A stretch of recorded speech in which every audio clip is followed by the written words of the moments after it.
Welcome to another summer edition special episode of Channel 6 Scoreboard. I'm Kelsey Williams and I'm joined by Mitchell Morgan and Michael Deere, and we're going to talk about some UCA football.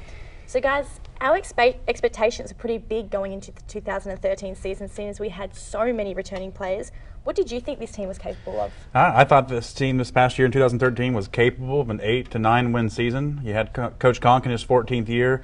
They had plenty of returning starters. The offense was never really a worry. While Conk was here at UCA, it was always the defense side. And that's what the 8 to 9 win mark. There were always 2 to 3 games you figured the defense would kind of cost UCA. But, I mean, the losses by 1 at Tennessee Martin, that was a game that the Bears could easily have taken that could have shifted the season. And a loss late at home, on the road, 31-28 to Northwestern State. That was a big loss towards the end of the season. But they did end on a 2-game winning streak. 7-5 overall, 4-3.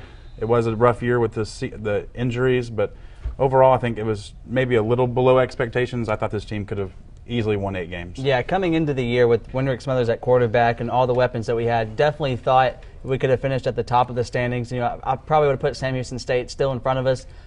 There was a lot of surprise teams in the Southland Conference. You know, I didn't think Southeastern Louisiana was going to be as good as they were, Oregon East State, especially since they both came in here and played a really good game against UCA and Conway. But after we lost Smothers and then some of our receivers and then some of the defensive players, you know, it just went downhill. But I will say that we did end on a really good note. You know, a couple of those games we did lose by 1 point. Those were tough losses. But I would say that the expectations kind of, you know, we didn't live up to them since we had injuries. But you can't really, can't really blame that. Injuries happen. But the way that they finished off the year and the way that Ryan Howard stood up and took control of this team was really good and showed that in the future that they're going to be really good when it comes to crucial games and playing through adversity. So expectations were kind of we didn't live up to them, but that's okay because injuries happened and there's nothing you can do about that. Yeah, and nowadays with expectations, it seems like every program has high expectations, especially for football. UCA, I mean, 7 wins is nothing to be sad about, but it's something that they can build upon with this new coach coming in, Coach Campbell. It's something they can definitely build upon for the future. Well, you did mention, about before. Yeah. No, you go, because I was about to go to the next question. Oh, so, okay. No, you're going again. One thing that's crazy is that some of the games that we lost were really bad. You know, Southeastern Louisiana, McNeese State, and it's crazy that we only missed the playoffs by 1 game. You know, that after during the middle of the year, it seemed like the Bears were just going to fall apart and just end on a terrible note. But, some of the games that they played, they just got, manhandled. But it was surprising that they only came 1 game away from making the playoffs. Tough Southland Conference, 3 teams in the playoffs, and could have been a 4th with UCA. Yeah. So injuries did ravage this team, but the Bears still were able to finish 7-5 overall and 4-3 in the Southland Conference. Would you say that this was a successful season for the Bears? No, I don't think it was a success. I think it was just they played through what happened to them. You know, I think since they had a lot of injuries, they just did what they could. Obviously, a successful season for the Bears would be making the playoffs because they have in the past several years under Coach Conk. Definitely, I think that's a disappointing season, but I think the fans understood that through the situations that they were thrown at, definitely losing Wendrick Smothers and definitely through losing players on offense, that offensive line, we lost a couple of those guys. We definitely needed those back. Through the situation that happened, I think the fans understood that it wasn't going to be that 1 year that we thought it was going to be before the season started. Yeah, on an upper level, I think it would be looked as not being a successful season. But when you break it down, you're losing the offense lineman, Chase Dixon at tight end, and more importantly, you lost your quarterback. You lost your leader of a team.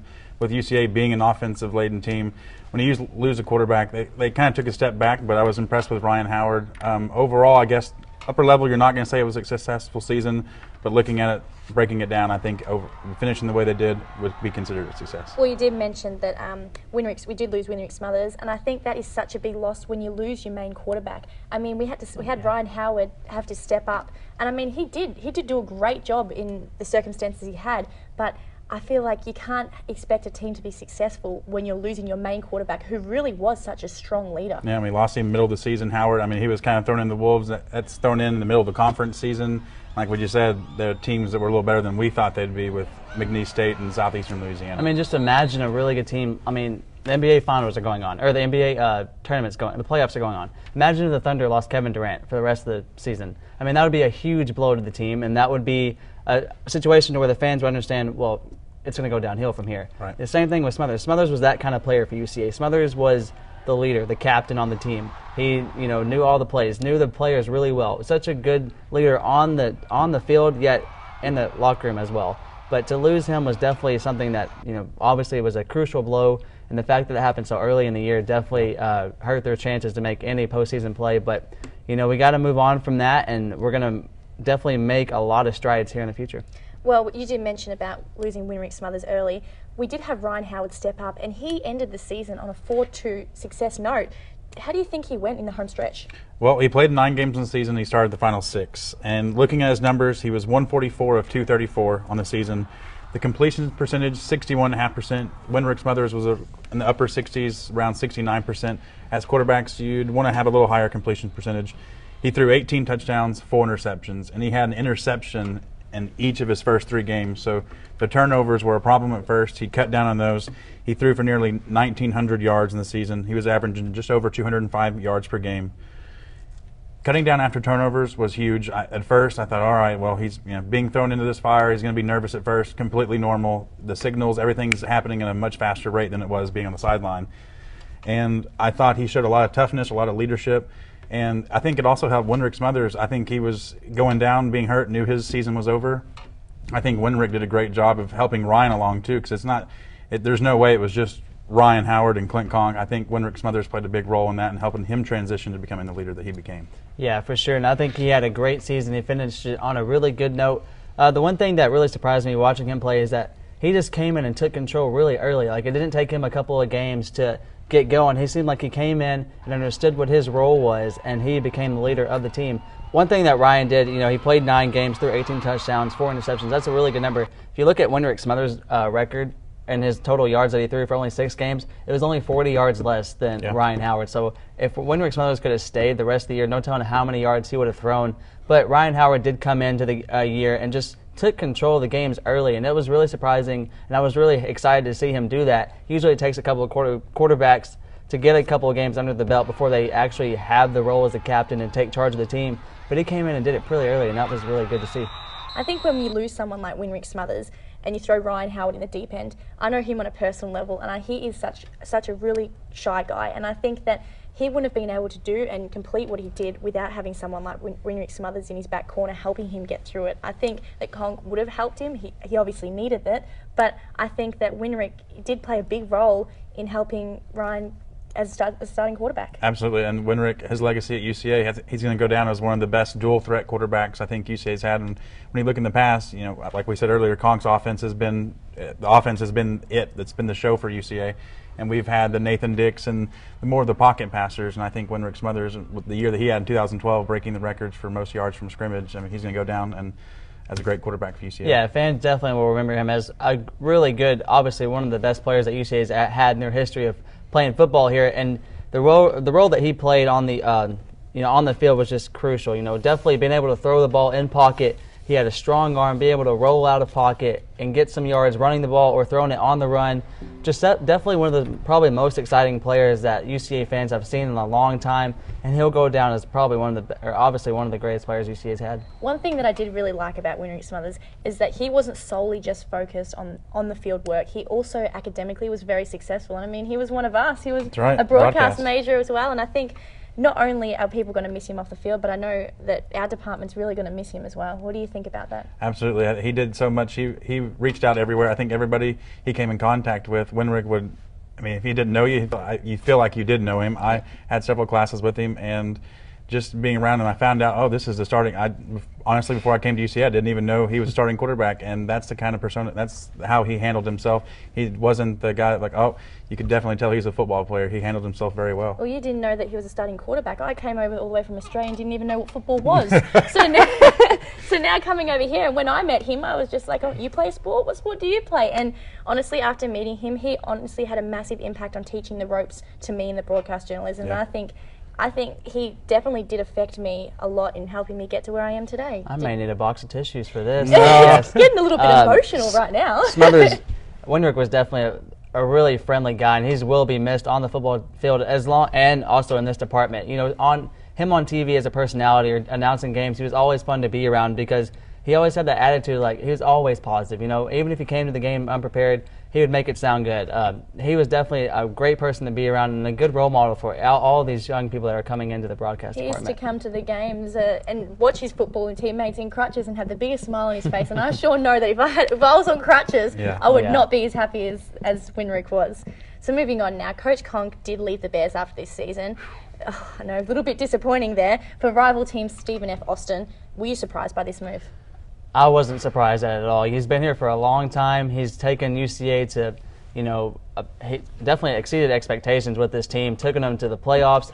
But if you have the opportunity to coach down in Texas and get a hold of those Texas recruits and get paid a little bit more money, I'm not surprised at all that he took the job. I know that y'all might be surprised that he left such a good program here, but after a while you want to try something new, and Texas is the best place to do it because Texas is such an eye-opener for football. You look at all the high school football teams that they have down there and the high school talent that they have, it's unreal. Like, you could put probably several states together and it still doesn't compare to what they have down there in the state of Texas.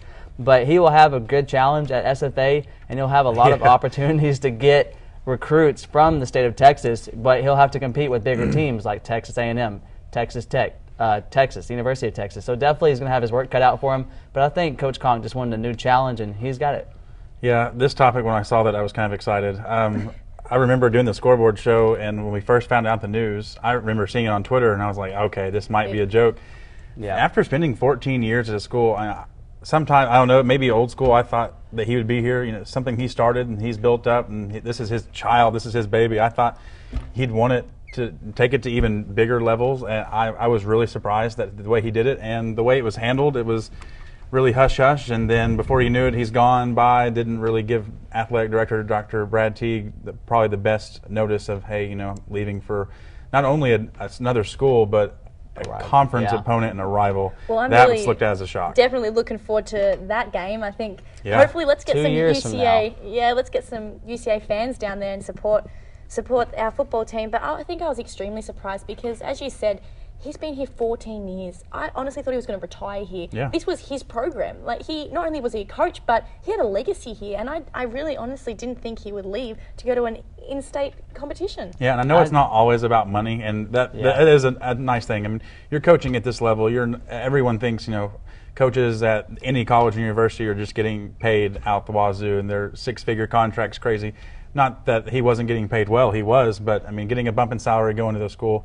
Like you said, being a challenge, they were 3-9 and 1-6, and the UCA hammered Stephen F. Austin last year. Yeah. Look to do the same this year. The timing was just overall just bad timing. Man, I see being somewhere for 14 years. It just seems like I think he was up for a new challenge. If you look at Coach Conk, he was always looking for something new to do with this team. Definitely taking them somewhere else that they haven't been yet. And I can understand that you want him to retire here since he started the whole thing, make them look really good, but it's the state of Texas.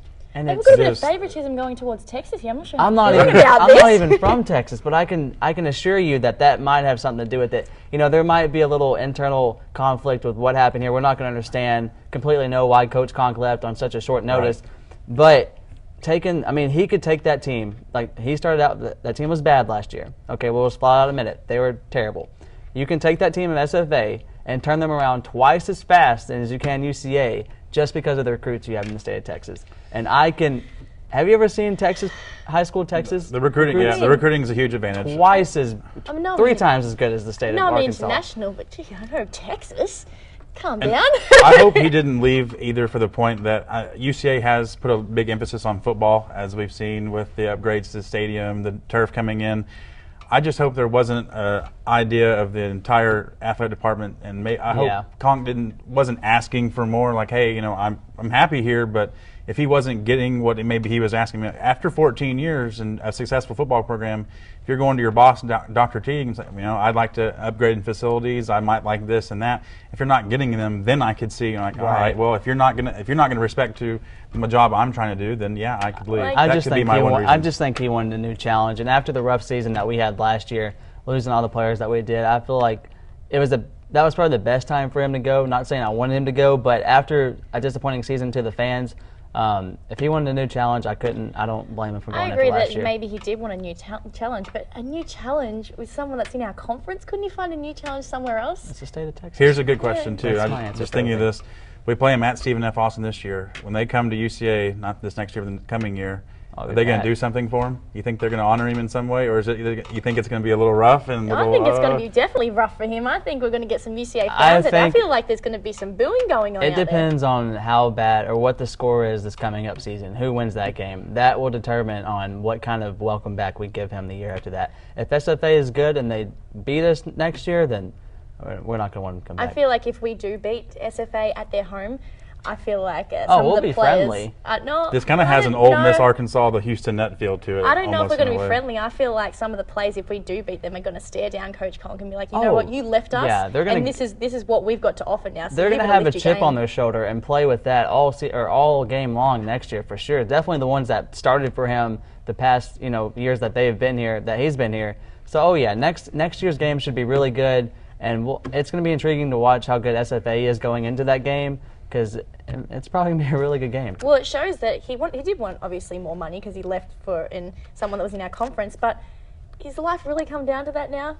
All you want is money after you've developed a program. It's the state of Texas. I understand the how much state of emphasis Texas, do I have to put the state on Texas? But if you've been somewhere for 14 years and you want to change, go somewhere else. It's the state of Texas. That was the only school in the state of Texas that was going to offer him a job. Well, go somewhere else and go to another state. Go to Florida. It's nice down there. But they don't have the recruits that state of Texas does. Well, maybe needs to be on his agent. His agent probably could have shopped him around a little bit, a few more places. I think it was a lateral move. I think he could have gone up some. I mean, I think he could have made a step up. If you look at his record and what he's done with the team, he definitely could have gone to a bigger school, maybe as an assistant coach, and worked his way up to a head coach. But I don't think honestly he would have ever stepped down after being a head coach for 14 years. I don't think even if he went to a bigger school that he could. Insane. No, I don't think if he went to a bigger school that he would then a head coach of a smaller school would go be an assistant coach of the University of Alabama? If you've been a head coach for 14 years and you're an elder man, you think that he's just going to go somewhere else and be like, it could be hard to relinquish. It could be, but I guarantee you that he could get paid just as much money as being an assistant coach as a big school as he could get paid a head coach in this conference. Okay, I understand that, but he's then also going to have a back seat. And do you think that after being head coach for so long... being in a back seat at the University of Alabama gets you better opportunities to be a head coach somewhere else rather than being a head coach at a smaller school does. How many times does this guy want to change schools? Doesn't he? Why does he stayed somewhere for 14 years? Why would he want to keep going somewhere different? It's sad to say that nowadays money plays a big role into where people go coach. And it depends on what players you can get at that school. It's sad to say that money is a big part of it, but it is. I mean, the truth is that coaches go somewhere else if they can get paid more money. We can sit and argue that all day, but I guarantee you, if you did a survey of all the coaches, they would at least say, yes, that's partially true. All right, Michael, come in. What do you reckon your opinion is on the whole situation? I think it's going to be looked at as money was probably the whole ploy in getting him there. Certainly, just looking at the record, doesn't make sense to me on a professional move, just because, like you said, he's older, he's getting there. There's probably some personal goals he wants to accomplish, and maybe by making this move, I don't know if he really achieved some goals that he wants in the future, but if a new challenge, if he wants to start a program that's not been as good as a program he just left, that could be interesting. Why do you think that he would have, but why do you think that that Stephen F. Austin, would have pursued him in particular? Because he's done so good here. They've seen him more than any other coach because they play them every year. So if you see another tool, if they see that coach every year and they see how successful that coach is and they know that there might be a chance that he leaves, they're going to take a shot at him. I really don't blame SFA for going after a coach in their own league, especially after seeing him all year long and after a couple of years, especially if they knew they had a chance to get him in the future. I don't blame them at all for going after a coach in their own league. Yeah, I think this might have future ramifications too, because now I think there might be a little something in the contract saying you're not going to leave us for another rival school. We've seen that with other teams in state now.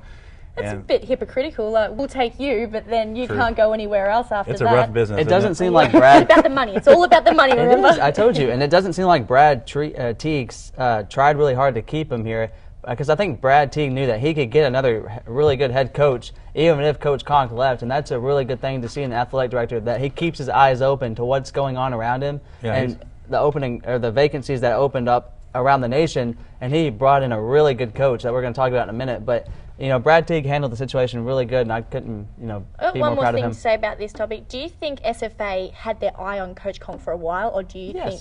How long do you reckon they had his eye on for him? For at least the whole year or maybe 2 years. I don't think you just get up and say, well, I'm going to go get this coach who took this team to the playoffs. I'm not going to say it was a woke up one morning decision, but I drew a name out of a hat. No, Coach Gronk, we're going to get him. At all, but I'm thinking, how long do you think that they've been planning, we're going to watch Coach Conk and see what he can do? At least a year, maybe 2.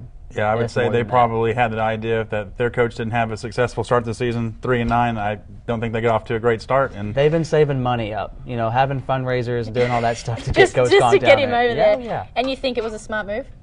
For Coach Conk or the school? For the school. Oh, yes. If you can get, obviously it is, because look at the record from last year. 3-9, 1-6. If you can get Coach Conk, that's an upgrade. What do you think about SFA's chances are that they're going to finish in maybe the top 5 in the Southland standings? I haven't looked to see how many recruits he got or how good the recruiting class was or how many people are coming back, but I would definitely say that the team will be a lot better than they were last year just having Coach Conk as a head coach. I think he's probably going to give them a good 2-game difference. I think if he gets them to 500, that would be a heck of a coaching job. I I know for a fact that SFA and UCA's game will probably be really close due to all the emotions that each team will have. Well, not SFA because they don't, but the players on UCA's team will definitely have a lot of emotion going into that game playing against a future head coach, and Coach Conk would definitely have SFA ready to play against his own team. Let's hope they're smart and don't put too much emotion in because we don't really want any more injuries after what we've exactly seen this. Emotion and injuries are 2 different things, but we'll move on. No, they don't. They are 2 different things. If you're too emotional and you're going too hard at someone, you're making silly decisions. That's when injuries happen. All right, newcomer of the year. She's the newcomer of the year in tennis. So shout out to that. Right I don't know. They're going to play with their emotions, but I don't think it's going to cause an injury. We'll talk about that later. You can move on to the next topic because she is a newcomer of the year, so she might knows a little bit what she's talking about. How many injuries do you get on tennis? Are we're gonna talk about tennis now? No, we're not going to talk about tennis, but you cannot compare the emotions of a tennis match to a football game. Okay, well, I'm not comparing. Who said I was comparing tennis and football? Well, he said newcomer. Moving on now, guys. So Steve Campbell was brought in to replace Coach Conk this year. How do you think his experience as Division II and at a JUCO school will transfer? Well, he's making a big step for him, opposite of what Conk, I think, did. But overall, he's a winner. He's won 77% of his games. Anytime you win 77% of your games, no matter who you're playing, that means you've had success doing something. We all know about his offensive pedigree. He's coached in the SEC as an offensive line coach at Mississippi State. He was a grad assistant under the legendary coach Pat Dye at Auburn. And most importantly for me, he's played in this conference. He played at Southeastern Louisiana, so he knows what he's coming into. He knows how well this football conference is built from the ground up. He knows it's not going to be easy week in and week out. It's going to be a big test for him, and they're going to have a target on their back in a sense. People know for UCA to be good, and I think 7-5 last year. We're going to talk about what our expectations are for this team, and they're going to be good. I think with the teams he has in front of him, he's going to kind of be playing the maybe behind-the-scenes role. Not so many people are going to expect UCA to come out hot. I think that's going to work to his advantage because I think he's going to say, listen, I think people are going to underestimate me, and I'm going to come out and UCA is going to be a little more dangerous than maybe some people would think. Yeah, he's definitely had a good career. I mean, you look at 126-38 is his record. If you look at that for any level of college, that's a really good record. You talked about he's played under, or he's coached under some of the most legendary coaches in the SEC: Pat Dye, Jackie Sherrill, Auburn, and Mississippi State. But his junior college, career, having won a national championships, I feel like if you win a national championship at any college level, that's good. I mean, that's a great thing on the resume to send to other colleges. So he's a really good, positive coach coming into the year. Really outgoing, outspoken, just all around. And going to the press conference when he talked about the players that he was bringing in from other schools, the transfer students, he just seemed like he was really excited to get this going. And that's a good thing to see in a coach. I mean, and his record backs it up. I mean, like I said, 126-38. We have high expectations for this guy because he is coached at Auburn and Mississippi State, being assistant coaches, and then has a couple of national championships. So definitely high expectations for this guy coming into the year. You did mention before that he had a 76% winning streak, but how do you think that's going to transfer to Division I? Because we do know that Division I is a massive step up from junior college. He had a great team. The 2000 national championship team in Division II that he had at Delta State, and I remember when Delta State, they used to play UCA back in the days, and they were a powerhouse. They were unbelievable. And he's always been known for his offense. I think offense is going to transition well with what Conk's leaving him. He's coming into. The offense won't be a thing. The defense is going to be a struggle for him going from the lower ranks now to the FCS and Southland. The defense is just it's going to take a little bit longer. Defense wins championships as they sell. Offense sells tickets, puts butts in seats. So it's going to be difficult for him on the defensive side. I think offensively, I think he's probably ahead of the game, and a lot of people are going to have to be. The game plan's going to be like, all right, we have to stop UCA's offense tonight. UCA. I think they're going to put points on the board galore. It's the defense that he's going to have to work on. Yeah, and he definitely knows how to win championships. He coached a couple, and he won one as a player, as a center. And you look at some of the coaches or the players that he's coached in his time. A lot of them made it to the NFL. Yep. He's sent a lot of players to big name schools at the junior colleges. So he knows how to play or develop all these athletes to get them to where they can be better players on the field and off the field in the classroom. So he's just going to be a really fun coach to watch, and he probably will be here for a very long time. I have a question for you then. As UCA is a team, and a team that he's coached, for instance, like a junior college that has won a championship, how do you think they compare?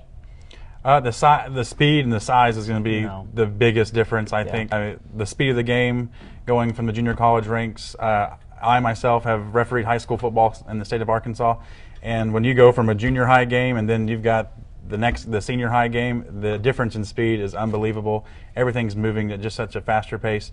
And the size, he's going to have to do the southeastern Louisianas and the same Houston States. They have enough depth, enough size up front on the defensive line and offensive line to give teams trouble. That's probably going to be the biggest area of concern for him. Yeah, for sure. And definitely, going from those two types of schools is a big change player-wise and playing-wise, but coaching-wise it stays the same. He has the same curriculum that he's coming in with from that school to this school. He has the same playbook, the same coaches, some of the same coaches. So that doesn't change, but the style of play does change a little bit, and I think he understands that, and he'll take advantage of it quickly and get on his winning ways again. So you have talked a little bit about offense, but now that we've got a new coach and a new style of offense, what's your biggest concern? My biggest concern still is the defense. We have a lot to replace at the front seven. The leading tackler coming back is Dylan Winfrey, who's a defensive back. So hopefully we can fill those holes in the front seven on the defense side of the ball to where we can stop the run game, something that we struggled with in the past. On the offensive side of the ball, I don't see many questions. We have a lot of running backs. I'm still anxious to see who's going to start at running back. We have a lot of wide receivers. Desmond Lewis coming back is number one. We have the quarterback question still, but we have a lot more options on the offensive side of the ball than we do on the defensive side of the ball. On the defensive side of the ball, it's probably going to be a lot of transfer students, a lot of freshmen coming in, and they're going to have to play right off the bat. So that's my biggest concern going into the year, but hopefully he can figure it out pretty quickly. My areas of concern for offense, number one, first and foremost, we talked about quarterback's going to be the leader of this team. Ryan Howard did start the final 6 games of last season, but now this is his team. It's his offense. He's got the entire spring and summer to get it down. That's going to be the big thing. He's a little shy. Well, new coach, he's going to expect, all right, this is your team, lead by example. That's your huddle. Don't let anybody else say anything in your huddle. That's going to be big, getting Ryan Howard into that leadership role. Also, the small nuances, the new signals, the new audibles, the new lingo for this offense. For Ryan Howard being a senior for 3 years, he heard Clint Conk's everything Clint Conk went through. I'm sure it didn't change very much from season to season. Now it's a different playbook, and every word that could have been used for a little out last year for a receiver, this year could mean something completely different. And the pace of play. Conk did run an up-tempo offense, but this is going to be similar to what you've seen, maybe a Chip Kelly run, a Gus Malzahn run. This is going to be try and get a play off every 20 seconds. They want to snap the ball before it gets to 10 seconds on the play clock. They want to force teams to have to defend them well, and because I think in this offense, one broken tackle by a receiver, and it could be 6. Well, I'm going to hit on something you just mentioned about the quarterback position. I feel like that my biggest question is there going to be one consistent quarterback starter, or do you think that they're going to interchange with Taylor Reed and Ryan Howard? I think right now in the spring and summer practices, he's getting a feel for it. Obviously, with the senior Ryan Howard coming back, you're going to give him all the opportunities. This is, like I said earlier, this is his team. But Taylor Reed, you have to, coming in as new coach, if you see something that Taylor Reed can do that's going to help this team, by all means, you've got to plug him in. You've got to give him his chances too. Yeah, I don't think Coach Campbell wants to have the scenario to where he gets to switch out quarterbacks. I think he wants to have a legit starter every game. But, if push comes to shove and Ryan Howard doesn't show up like he should, Taylor Reed will get a couple of starts and will get the opportunity to play because Coach Campbell's not going to shy away from that. But I think Coach Campbell does want to have one legit starter through each game. I understand that he might want to have one legit starter, but I feel like they both run complete different styles of play. You've got Ryan Howard who throws the ball, and you've got Taylor Reed that runs the ball. So I think it's hard to say that there's going to be one consistent starter when they both That's play. what a running back's for. Yeah, but I mean, you're still going to, even if you want one I consistent understand. starter. Yeah, but it just depends on which one's going to fit his style more, more throughout the year and get him more wins. If Ryan Howard can start out the year and win ball games, Coach Campbell's not going to switch things up just because the other quarterback can run. If Ryan Howard can win the game throwing the ball, then Coach Campbell's going to stick with that guy for throwing the ball. Yeah, that's something to watch. If Howard struggles early on, we'll see how quick of a string he has on Howard, and if Taylor Reed, if it's his turn, because he's only a sophomore. If Campbell's here, he's like, all right, I'm getting this guy prepared. I'm losing Howard after this no matter what. You have to do certain things for your younger quarterback. And it's going to be interesting if Howard has some rough patches, how quick the trigger will be to pull him. Hypothetically, let's say that we do have Howard, who's the thrower, and we do have Reed, who's the runner with the ball. If something happens to, touch wood that nothing happens, but if something does happen to one of those two, who's the next backup after them? I know we've already got two that could interchange. I understand that we've got two that can interchange, but say, for instance, Ryan Howard does get injured or he's not performing like he should, who's the next thrower for the team? Well, you got Jacoby Walker who can come in and play. Hayden Hildebrand who can come in and play. He's tall, 6'3", weighs 196. He's a sophomore. Jacoby Walker's had a little playing time being a transfer student. He can run the ball and throw pretty good. But we're going to knock on wood, even though we don't have anything up here, and say that none of them get hurt because hopefully we can stay with Taylor Reed and Ryan Howard. But you do have a couple quarterbacks behind them that can play. Jacoby Walker has a little playing time, and the sophomore Hayden Hildebrand. But we're going to hope that Ryan Howard and Taylor Reed don't get hurt. So I'm going to stay. We're just going to say hypothetically that doesn't happen. Right now, Jacoby Walker, but his experience and coming from University of Arkansas, I saw him in a spring game. He does have the dual threat capability of a Winrick Smothers. He played a little bit of receiver this past season, so at least he has the sense of, well, he can play quarterback and he also knows the receiver side, so he knows two different sides of the offense. In saying that, then, if he comes from such a large school, why isn't he one of the top starters? Yeah, I don't think he fit well with Conk's system. He's a smart kid. He graduated high school out of the Houston area quick. He was an early enrollee at the University of Arkansas. In the spring game, the one spring game he did play for the Hogs, he played very well. In fact, he had like an 80-yard touchdown run, a scramble that he broke loose and was gone. And I remember saying, well, who is this kid? And looked him up in the media guide, Jacoby Walker from Houston. I was like, wow, pretty impressive. I just don't think he fit well with Conk. And having Winrick there, I think it was just easy to slide him down and say, well, you're kind of maybe a work in progress. We have the guys that we already know that can run this system. Well, do you think that now that maybe Coach Campbell has sort of slipped by him then? Because, I mean, Coach Conk didn't like him, so then Conk put in Ryan Howard and Taylor Reed, and now all of a sudden Campbell's just stuck with them. Do you think that maybe he's taken a back seat when he really shouldn't have? It might be unfair. At the same time, Campbell's coming in with a new coach. You have the opportunity to everyone. In my opinion, if you're coming in, the quarterback's important, but everyone can start fresh, and everybody's going to all right, everyone's job is up for grabs. Certain people you would expect to win their positions, but at the same time, if you're my third string quarterback and you think you can be my first string, show me in practice, and I mean, by all means, give him every opportunity. Yeah, Coach Campbell does give a lot of players opportunities, and definitely that's a good thing with the new coach coming in, that any player has a chance to become the starter or move up a couple of spots in the spring and summertime. So if they want a chance, now's the time to do it. Just take advantage of it and work your way up, and hopefully they can earn their spot. So Desmond Lewis has emerged as the #1 target, regardless of who's at quarterback. What do you expect from him this season? Go ahead. Well, I think last season he had a great season for the Bears. He's going to have to be a leader. He's a senior. He's going to have to be a leader on this offense along with Howard. I think Coach Campbell's going to come in and he's going to pick certain players, and Desmond Lewis being the receiver coming back after a huge year last year, he's going to be the main man for the receiving core together. His 2013 stats, he had 50 receptions, 721 yards, 7 touchdowns. He averaged 65.5 yards per game.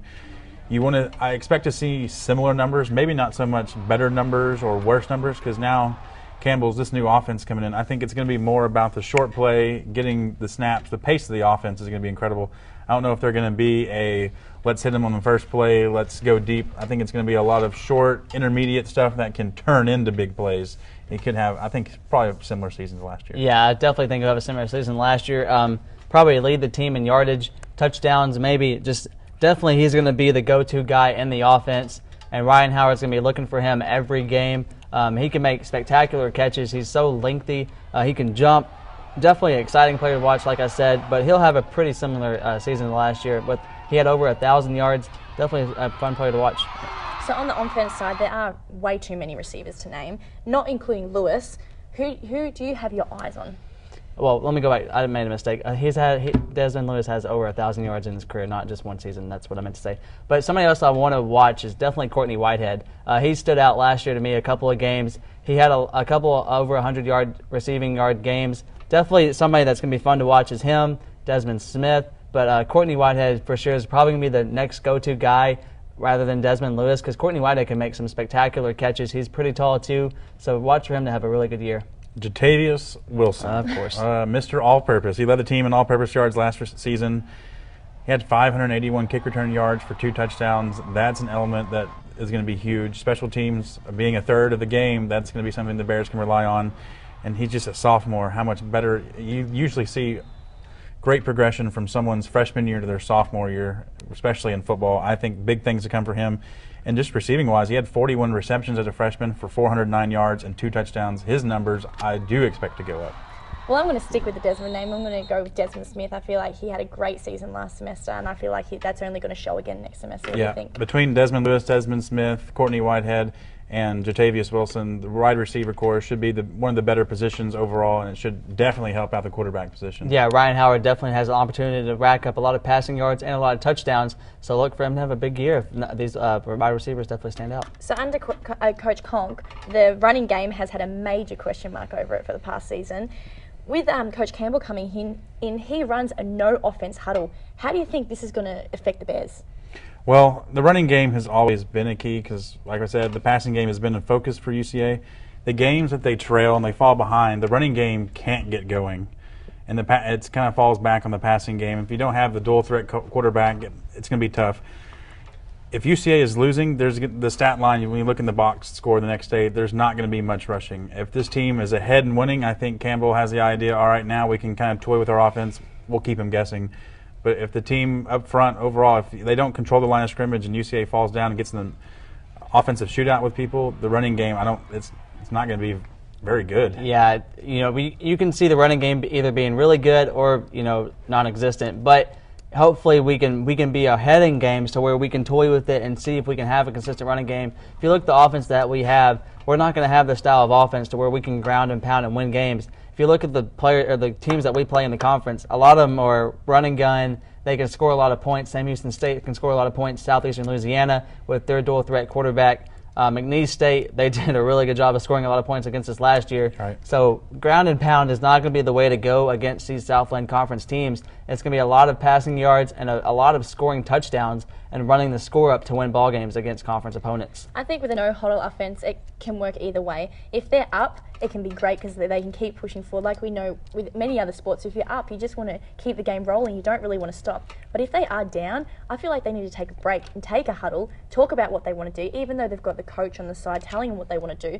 You need to also have a team discussion, especially if you want to win games. I think it's tough just to have the coach on the side telling you what to do. If you huddle, then you're going to waste more time doing that and run out of time to score. But going back to the no huddling and running the ball, if you can do a no huddle and run the ball and get 3 yards every down, you're going to get a first down and you're just going to march down the field and score. And then it comes to your defense. If your defense can stop them from scoring, yeah, you can have a no huddle game and a running game.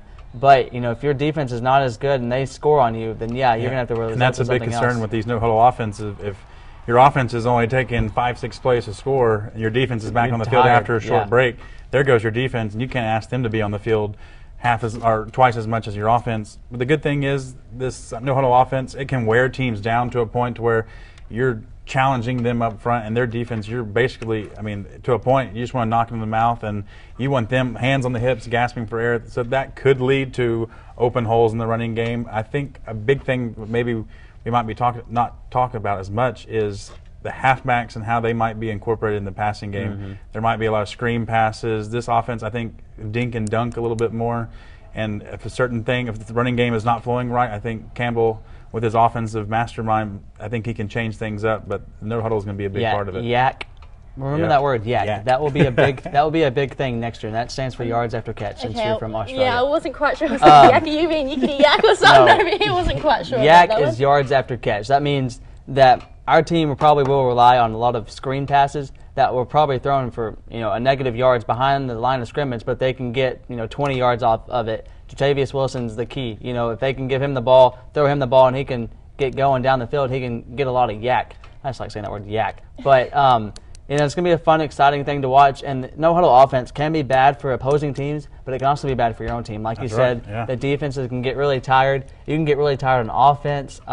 It goes both ways, but I think no-huddle offense makes it more fun for the fans to watch because it speeds up the game. Yeah, 3 and out and a no-huddle offense is killer. That's the worst thing you can have is a 3 and out because then your defense is back on the field. And in this league, if you're not scoring points, you're in trouble. I want to talk a little bit about, we spoke earlier about you think some coaches don't like this no-huddle offense. Yeah. Can you talk a little bit about that? It's a big topic in college football, especially in-state. You have Brett Bielema, the head coach at the University of Arkansas, who doesn't favor the style of offense that the Gus Malzahn runs at Auburn, and he thinks it's a liability because he thinks there should be more time for the defense to make their substitutions because if the offense does not make a substitution, the defense, they can make their substitutions at their own risk, but once that ball is put to play, the umpire puts the ball down and the offense has not made a substitution. If the defense is caught and they don't know what's going on, that can be a huge key.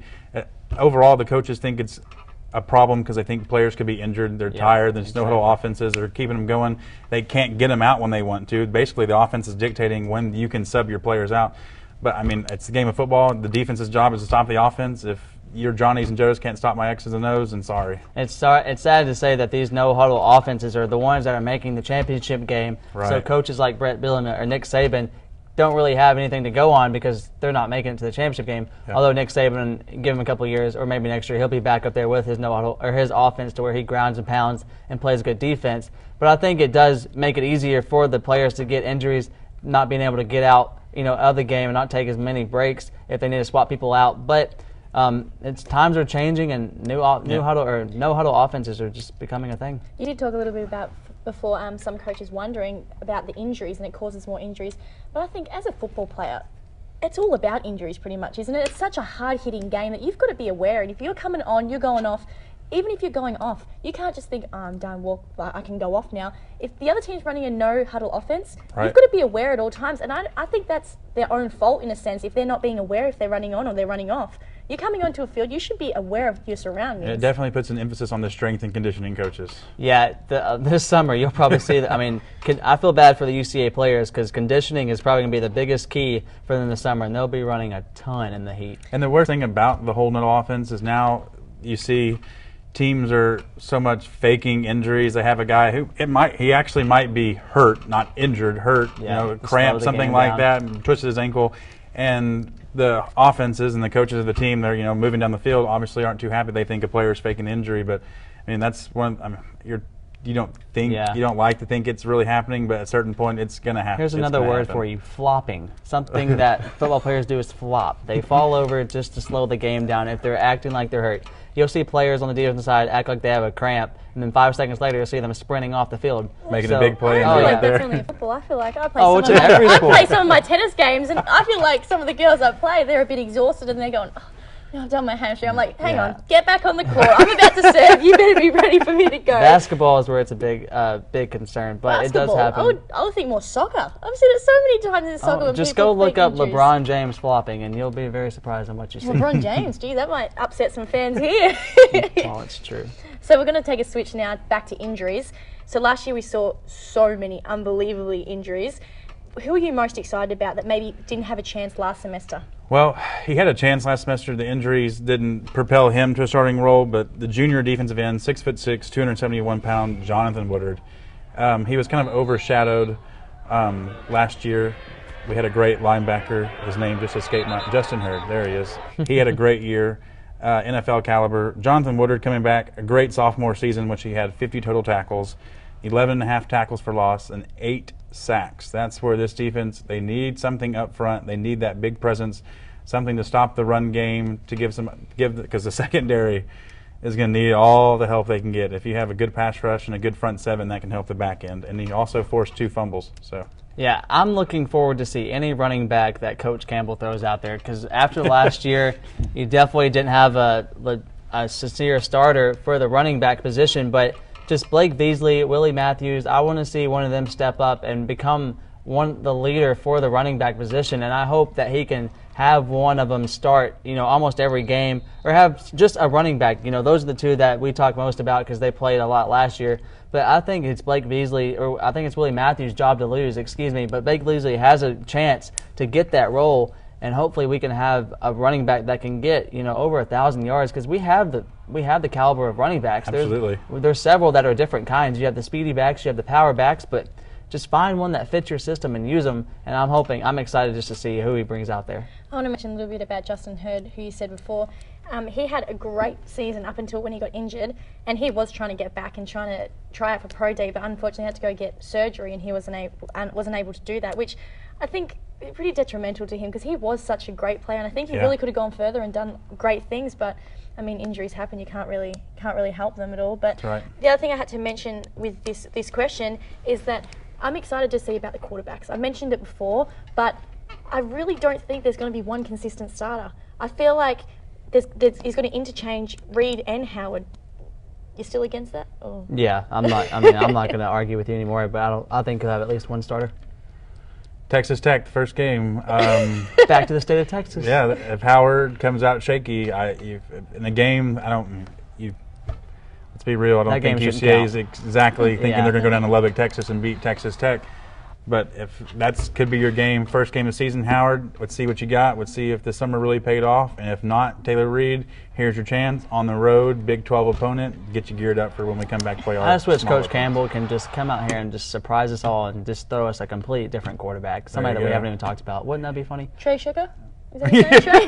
Get him out there. First time, first game. Somebody completely different. But no, I think Coach Campbell doesn't want to. I think he wants one. I'm just going to stick with that point. I've argued my point, and we'll see what happens. We have not too much longer to argue about it. Well, what I want to mention also about this question is I think it showed last season that you can't, if you're a backup or a backup of a backup, not in that starting position, you've got to be ready to suit up at any stage and go out. Oh, yeah. Injuries can happen at any stage, and I feel like we weren't ready for that last semester. They've got to prepare to be the starter. Yeah, I mean, you might be second or even third and think, I might get a go every now and then, but you can't think like that. You've got to think, I might play this game, and I could eventually might be a starter, so I better get as strong as I can, work as hard as I can, because I could be the next potential starter next week. Who knows? That's right. A little side note about backups. The best position in the NFL has got to be backup kicker. Just a little side Why do you say that? Well, first of all, kickers hardly ever get hurt. Knock on wood. Hopefully UCA's kicker doesn't get hurt. And if you're the backup, you're getting paid just to travel with the team. So why not be a backup kicker? No one wants to travel and just sit there. You get paid to do nothing.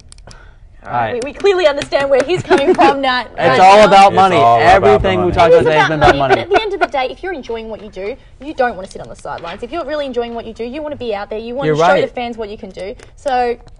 But I guarantee you that some backup kickers, if they can get a spot in the league where they get paid and be the backup kicker, they don't complain. No, I'm going to disagree there. I definitely wouldn't want to be the backup kicker. Have you ever played football? I want to be the practice is torture. I want to be the number one star. If someone told me in a tennis match, you can be the guess backup what? kicker. You're number 2 in tennis. Well, I play number 1 doubles, but I'm just saying, I feel like if someone told me, do you like to play doubles? Do you like to be somebody else's sidekick? How has that got anything to do with it? You're just making me frustrated now. I'm just saying, if someone told me, I'll pay you and you can just travel with the team and sit there, I'll be like, heck no, I will go to a team where they can play me. You can't get injured if you don't play. Well, I don't care if I can't get injured. I want to be out there and show everyone what I've got. All right, newcomer. Let's move on. A little bit disappointed with Eric Mark. I feel like he should be standing up for me. I feel like he agrees with me. No, he does It's not up to the agree. individual person. Some people would rather be that sideshow, not to do much. I don't want to be the sideshow. Better be ready. If I have the ability to be a starter and be a superstar, I want to be that. But if now he wants to be the starter. No, I'm saying people that are backup kickers don't complain about being a backup kicker. Well, you ask them? Have you said to someone, do you like being the backup kicker? Why would you complain about being the backup kicker if you got paid? Yes, they probably had their chance to win that role, but if they didn't win the role, they're not going to complain. All right, guys, that's enough. So let's moving on now to our next question. Thank you for backing me up a lot there. I understand. I feel really comfortable now. I think backup has been the word of the day. You and your backup. You can go earn lots of money and be a backup somewhere else. That's fine. Okay, then. I don't do anything So moving on now, Central Arkansas opens up their season against Texas Tech and plays an entire schedule of FCS opponents. Where do you think the Bears will finish in their standings? That's a tough one to open up with. Like I said, they shouldn't expect to win that one on the road. I think that the toughest games happen to be on the road this year, out southeastern Louisiana. at Sam Houston State, and the October 4th at Stephen F. Austin. That could be the swing game. I don't expect UCA to beat either Southeastern Louisiana or Sam Houston State, but the game, the October 4th with emotions riding high, that could be a swing game. That could be a game that determines whether they're a 7-win team or an 8-win team. I think they'll do at least as good as they did last year, 7-5. I think this team is returning enough starters and enough talent. With the coaching staff they brought in, 8-4, around 5-3 in the conference. Careful with the emotions you mentioned, because we know emotions cause injury, don't we, Mitchell? We're not going to get an injury on the set. In conference, what'd you have them going 5-3 in conference? Yeah, 5-3. I say 4-4 to lead off this or start off the season. You know, Texas Tech, that's a hard game. Coach Cliff down there at Texas Tech has a really good team down there in Lubbock, but I don't think we'll go in there and win. So that's a loss. Tennessee Martin is the next game. Win. Montana State. That's a really tough team. You know, they're usually a powerhouse in the FCS, so yeah, that's true. Look for that to be a loss. Missouri State, that always seems like it's a toss-up game. We play them almost every year. Last year was pretty close. I'm going to say we dropped that one, so I'm going to say we're going to be 1-3 going into conference play. And then they open up against Nicholls State. That should be, an easy win. But, they do play the hardest teams on the road, SFA, Southeastern Louisiana, and Sam Houston State. No McNeese State on the schedule this year, which is kind of surprising, but I'm kind of glad they don't play them because they're going to look really good this year. Yeah, we got the Houston Baptists. Yeah, so we kind of got an easier schedule this year than last year, but we do play the hardest teams on the road. So I think 4-4 in conference, probably middle of the pack. Hopefully they can finish out a little better than that, but I'm going to say 500 at best. All right, then, guys. So give me one bold prediction to end us off for the night. Start us off. I'm going to say that they don't lose a home game. Although I did say they lose to Missouri State. Massive call. That's all right. That's a bold prediction. I did say I think they're going to lose to Missouri State, but I would say my bold prediction is that they don't lose at home. They've dropped a couple last year. We ended that winning streak we did have at home. But my bold prediction is that if they beat Missouri State and Tennessee Martin, that they can probably win out if they beat Missouri State at home. But my bold prediction is that they don't lose a home game. All right, hold on your seats. Mine, new coach, new offense, up-tempo, a senior quarterback coming back. Ryan Howard's going to win Southland Conference Player of the Year. Massive call from you, but we're going to go with it. I think after a summer's worth of work, I think he's going to be ready. I think he's going to shock some people. I think it's his year. Well, I'm just going to throw it all out there. I feel like that's what we've done tonight. We have I'm going to definitely tell you what my prediction is. Argue about your call. Let me know this is my prediction. I don't know if I want your opinion, but you feel free to come in at any stage if you want. I'm going to say they're going to keep SFA scoreless at SFA's home ground and show Coach Conk what he's missing out on. They did beat him pretty good last year. Yeah, thanks, Michael. Thanks for backing me out there, Michael. Coach Conk is not going to lose that bad against his former team. And no. Well, that'd be a good headline in the Log Cabin Democrat. There. Another bold prediction is that you were going to talk about this, is that Coach Campbell gets Coach of the Year. It would be funny if Coach Conk did get Coach of the Year down there at SFA. I'm telling you. It could be a battle between those two. I'm telling you, you don't understand. The recruits from Texas, he can be really good this year with freshmen. So Texas favoritism over here. I'm not even from Texas. You did mention before about the headline in the Log Cabin Democrat. Headline in the Echo. Right, there you go. UCA newspaper, watch out. We'll go with the Log Cabin Democrat because it's a bigger newspaper than the Echo. No offense to the Echo, but... So now you're putting our own school down. First of all, you want to favoritism Texas, and now you're going to put our own school down. You just put the whole city down by saying it's not going to go in the Democrat. So why don't you say it goes in both of them? I'm trying to give a bit of a school spirit. Let's just hope it's in the paper. You're done. Let's just hope we talk about it on the show. Give Scoreboard a shout out, and let's talk about who wins Coach of the Year next year, please. I'm done. It's over. It's all over. Well, thank you, Mitchell, and thank you, Michael, for joining me. This has been another summer episode of Scoreboard Channel 6. We'll see you next time.